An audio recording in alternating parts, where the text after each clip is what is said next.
এটা বলি, একটা শিয়াল দেখলো একটা নিয়ে ডালের পরে বসে আছে। শিয়াল হচ্ছে পন্ডিত, সে বললো যে কিভাবে মাংসটা খাওয়া যায়। ও কান ভাই সুন্দর, এটা গান গাও নিশ্চয় তোমার গানও খুব সুন্দর হবে। কাক তো বুঝে গেছে, কারণ যারা ছলনাকারী তাদের কথা খুব মিষ্টি, তাদের কথা শুনতে খুব ইচ্ছা করে।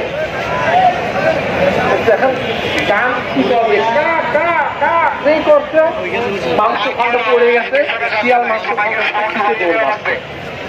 আরবি আপনাদেরকে সুনাম করবে, আশা দেবে, কিন্তু তার টার্গেট কিন্তু এটা বিভাজন করা।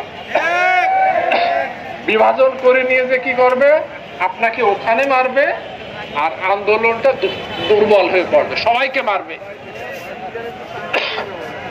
সুতরাং বি কেয়ারফুল, মানে সাবধান হন। আপনাদের পিছনে কুচক্র শুরু হয়ে গেছে। সমিতিতে চেয়ারম্যান বার্তা দিচ্ছে, আমরাও দিচ্ছিলাম যখন লাইন ক্রু লেভেল 1 আসছিল একে, আমরাও দিচ্ছিলাম চলে আসো চলে আসো চলে আসো।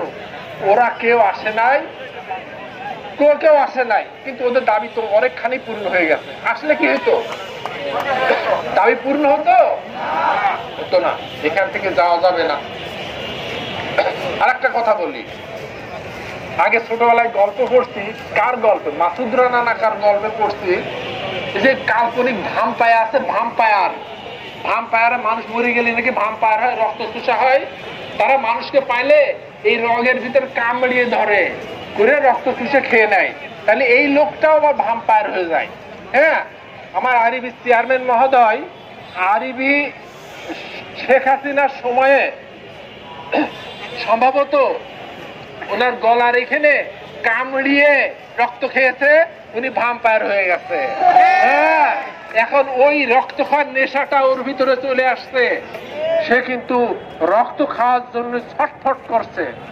আপনারা ভাগ হয়ে গেলে সে কিন্তু খেস করে আপনার রক্তটা খেয়ে ফেলবে। সাবধান, শেখ হাসিনা সরকার তার গলার থেকে রক্ত খেয়ে তাকে ভ্যাম্পায়ার বানাইছে। সে ভ্যাম্পায়ার হয়ে এখন রক্ত খাওয়ার জন্য ছটফট করছে। কোন কায়দায় খাবো, সে ছটফট করছে।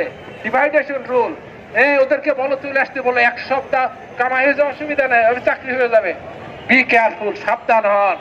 এইটা কিন্তু ওই শিয়ালের ছলনা। হ্যাঁ, আপনি আসছেন, ফেরবেন না, আসছেন বিজয় হাতে করে যাবেন, ফেরবেন গলা কাটা খাবেন। কোনটা করবেন, কোনটা চান? আপনাদেরকে আমি অনুরোধ করি, আমার চাকরি চলে গেছে, আমার চাকরি না ফিরলেও আমি কষ্ট পাবো না, কিন্তু আপনাদের বিজয় আমি মরার আগেও বিজয় দেখে যেতে চাই। আপনাদের বিজয় আমি দেখে যেতে চাই। আপনার ঘাড় সোজা করে, মাথা সোজা করে, আপনার মেরুদণ্ড সোজা করে চাকরি করবেন। হ্যাঁ, ভালো থাকেন, সাবধান থাকেন, সবাইকে বার্তাটা পৌঁছে দেন। কেউ দুর্বল লোকের চলে যেতে পারে, আপাটে গেছে চলে যায়, আমার চাকরিটুকু থাকবে। আরে বাবা, চাকরি তো ফেলে এসেছিস, আবার কিছু চান কেন?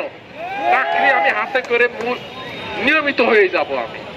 ঠিক আছে, সবাই পরে কথা হবে। আসসালামু আলাইকুম।